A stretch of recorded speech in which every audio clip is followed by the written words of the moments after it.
যদি দেশকে বাঁচাতে চান জামায়াত ইসলামকে নিয়ে মাঠে নামুন। এই এই চরমুনাই, আব্বাসী, মুহিবুল্লাহ আর ভারতের দেশকে এই মুক্তিযুদ্ধের নাম দিয়ে কব্জা করে রাখার থেকে বাংলাদেশটাকে মুক্তির প্রথম ধাপ হলো জামাতের নাম চেঞ্জ করা এবং তাদেরকে বাংলাদেশ বিষয়ে নিয়ে পড়ে থাকুন। Don't worry about what is happening in Palestine, don't worry about what is happening in Iran. আবার বলছি, আপনি তেল নিয়ে আসবেন, ইরানের সাথে আলোচনা করে অন্যদিকে বিরান করে ফেলবে আপনাকে। পৃথিবী কিভাবে চলে, পৃথিবীর মেকানিজম কিভাবে চলে, ইউ হ্যাভ নো আইডিয়া। এবং ইনস্টিটিউট যারা আছে এদেরও নাই। আমি দেখেছি এরা আননেসেসারি মানে অতি কথোপকথন করে। এই যে আসিফ মাহমুদ একদিন পরিস্থিতি মনে আছে, ওয়াশিংটনে যাবো না, এই করবো না, সেই করবো। কালকের যুগে আজকে বাদকে বলে অন্য, হি ডাজন্ট ইভেন, তারপর জানে না টাকা পয়সা পরিস্থিতি কি হয়েছে, তাই কি রাজনীতি কোনো জ্ঞান কর্মী আছে জীবনে দেশ থেকে বের হয়েছে না একবার গেছে ফ্রান্সে ওই উপদেষ্টা হওয়ার পরে?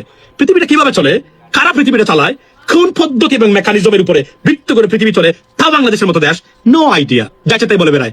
ফেসবুকে কিছু ফলোয়ার্স আছে মনে করলো মানুষ, আর আমাদের তো আমরা তো খুবই চেতনাবাদ না। ইরানের পক্ষে কথা বলছে, দে ভাই তুই সবচেয়ে বড় নেতা, না দেশকে এরা গড়তে ফেলে দিচ্ছে। ঠিক একই করতে আমরা মানে বিএনপি যদি আবার ক্ষমতায় আসতো ভালো বিপদে পড়তো বাংলাদেশ। আমি সরি টু সে দ্যাট। কেননা জামাতকে তারা এইবার এই কয়েক মাসের বিশেষ করে প্যালেস্টাইন ইস্যুতে যে সমাবেশ করেছিলেন, এটা সারা আমেরিকাতে এবং ইসরায়েলে এক সপ্তাহ তারা এটা মানে প্রচার করেছে। দরকার ছিল ভাই এই দেশটাকে, এই হত দরিদ্র গরিব দেশ কিছুই নাই আমাদেরকে মানে এখানে ফেলার। আপনি যখনই এদের টার্গেটে পরিণত হবেন তখন কি করবে জানেন? Because they have influence in United States. তারা মনে করবে যে কোন সময় এই দেশটা বিপদে পড়তে পারে, এদেশে স্যাংশন আসতে পারে, এদেশে যে কোন সময় উদ্যোগ হতে পারে ইনভেস্টমেন্ট, বিশেষ করে আমেরিকা থেকে। এই যে একটা মেকানিজম এবং একটা connection, you have no idea এইটা কিভাবে কাজ করে। এটা না জানলে আপনি বুঝতে পারবেন না এটা কিভাবে কাজ করতে পারে। এজন্য দেশে এমন কিছু করতে পারবেন না যে অন্য বিদেশিরা ইনভেস্টর যারা মনে করে এদেশ কোনোদিন এদের সাথে সংকট সৃষ্টি হবে, এরা এদেরকে স্যাংশন দিতে পারে, বিকজ ওই লেভেলের মানুষের উত্থান ঘটতেছে এই দেশে। এটাই চায় এখন কারা? এটাই চায় এখন ভারত। এবং ওই যে আমাদের ডক্টর জাহির সাহেব বলেছেন না, জঙ্গিবাদের উত্থান হয়েছে। হিসাব মিলাইতে পারছেন কেন উত্থান হয়েছে? জামাতের উত্থান মানে তারা জঙ্গিবাদের উত্থান দেখতেছে এখন। এটা আওয়ামী লীগ কাজ করেছে এবং এই দেখেন শুরু হয়েছে। যদিও এজন্য বলছি, এটাকে ট্যাকল করতে গেলে, দেশকে রক্ষা করতে গেলে অনতি বিলম্বে জামায়াত ইসলামীকে তাদের নাম পরিবর্তন করতে বলুন। দ্যাটস ইট, জব ডান। আর খালি বাংলাদেশ নিয়ে আর বাকি আপনি যদি মানে তুরস্কের এরদোগান আছে না, উনাকে মানে ফলো করবেন। উনি কিভাবে মানে বিভিন্ন আন্তর্জাতিক বিষয়ে উনার অবস্থান ব্যক্ত করে। আপনি দেখেছেন ইসরায়েলি গভর্নমেন্ট বলেছেন, ইসরায়েলের একজন মন্ত্রী বলেছেন তুরস্ক is like Iran, so is means what? তারা চাচ্ছেন যে তুরস্ককে ইরানের পরে আবার আঘাত করতে। প্রতিক্রিয়াগুলো দেখেছেন কতটা ওয়েল ক্যালকুলেটিভ প্রতিক্রিয়া। উনি চাইলে অনেক কিছু বলতে পারতো, উনি বলেছে, উনি বলে নাই।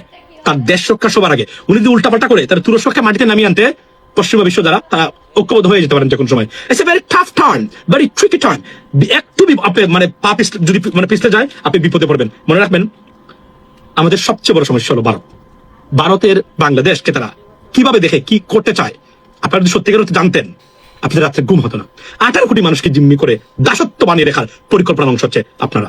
বড় টক এবার। এবং এখানে যদি বিকল্প শক্তি ব্যবহার করতে না পারে, উত্থান না করতে পারেন, আপনাদের কোনো মুক্তি নাই। এবং যেখানে এই যে একটা এনসিপি এবং জামায়াত যে একটা অ্যালায়েন্স তারা আছেন, তারা, আমি তো আবার বলছি এটা পাকিস্তানের নাম। 1971 সালে আপনি ভালো বন্ধ করে, আমি কিন্তু যাচ্ছি না, কেন রাখবেন এটা তো তা বলবেই। আপনি রাখবেন কেন এটা? কেন একটা নাম চেঞ্জ করে বাংলাদেশি ভাষা নিয়ে আসতে পারলেন না? কেন রেখেছেন এই ছাগলদেরকে কথা বলা শুধু কেন দিবেন আপনি? This is my question.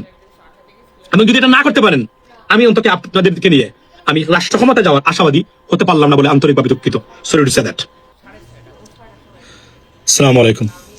একটি ভয়াবহ এবং আনসিভিলাইজড, আনপ্রেসিডেন্টেড মানে ঘটনা বাংলাদেশ এবং ভারতের সীমান্তে। সেটা কি? সেটা হচ্ছে আপনারা জানেন যে ভারত অনুপ্রবেশ ঠেকাতে বাংলাদেশের সীমান্তে ভারতের সাথে তাদের সেখানে ক্রোকোডাইলস এবং সাপ বা স্নেকস আপনার তারা ছেড়ে দিচ্ছে। কি জঘন্যতম ঘটনা, আপনি কল্পনা করতে পারেন? আমার প্রথম প্রশ্ন হলো যে ভারতে বাংলাদেশ ছেড়ে ভারতে কারা যায়?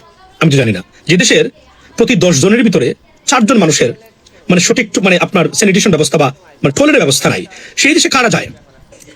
এবং যদি যায়ও দুইটা দেশের, এত সম্পর্ক থাকার পরেও এই যে সীমান্তে এগুলা কিন্তু শুধু অনুপ্রবেশকারী ঠেকানো না। এবং সত্য কথা বলতে গেলে অনুপ্রবেশকারী কতজন, কারা আসলে, এটা তো এখন পর্যন্ত বাংলাদেশ সরকার সঠিক মানে তথ্য দিতে পারে নাই। মূলত আমি মনে করি এটা বাংলাদেশকে চাপে রাখা এবং আওয়ামী লীগকে পুনর্বাসন করার চাপ সৃষ্টি করা শুরু করেছে তারা বিএনপির উপরে।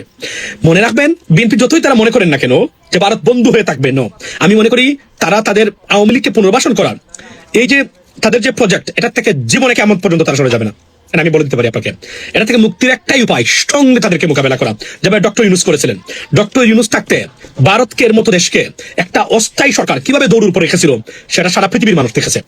আপনি এবং নেটওয়ার্কিং যে কতটা ইম্পর্টেন্ট অন্যান্য বিশ্বের সাথে মানে ভারতকে ঠেকানোর জন্য, এটা কিন্তু আপনি ডক্টর ইউনূস গভর্নমেন্টের সময়, আমি বলছি না ডক্টর ইউনূস 100% সফল ছিলেন, অফকোর্স মানে সফল মানে সফলতা পান নাই মানে বিভিন্ন কারণে। এর মধ্যে একটা ছিল রাজনৈতিক চাপ, নির্বাচন দেওয়া, আর একটা ছিল অপদার্থ উপদেষ্টা নিয়োগ দেওয়া। এগুলা কিন্তু ওনার ভুল হয়েছে, কারণ উনি তার নিজের কর্মী, নিজের আপনার এনজিও কর্মী, এদের দ্বারা রাষ্ট্র পরিচালনা করার চেষ্টা করেছেন।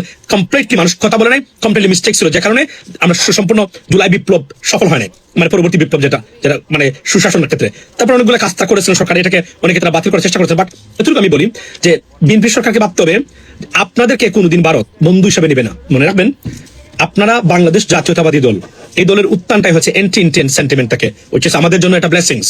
বাংলাদেশের মানুষের বাংলাদেশি জাতীয়তাবাদের মানে যে যে যে মানে উদ্ভাবক মানে যিনি শহীদ প্রেসিডেন্ট জার্মান, ওনাকে সারা জীবন কৃতজ্ঞ থাকা দরকার এই কারণে ওনার প্রতি। এবং এটা বাংলাদেশকে সেগ্রিগেট করেছে বা সেপারেট করেছে তাদের যে মানে আনুগত্যবাদ থেকে, এটা তারা কোনোদিন মেনে নেয় নাই, যে কারণে ওনাকে তারা হত্যা করিয়েছে। এখন বিএনপি সরকার, এখন বিএনপিতে তারা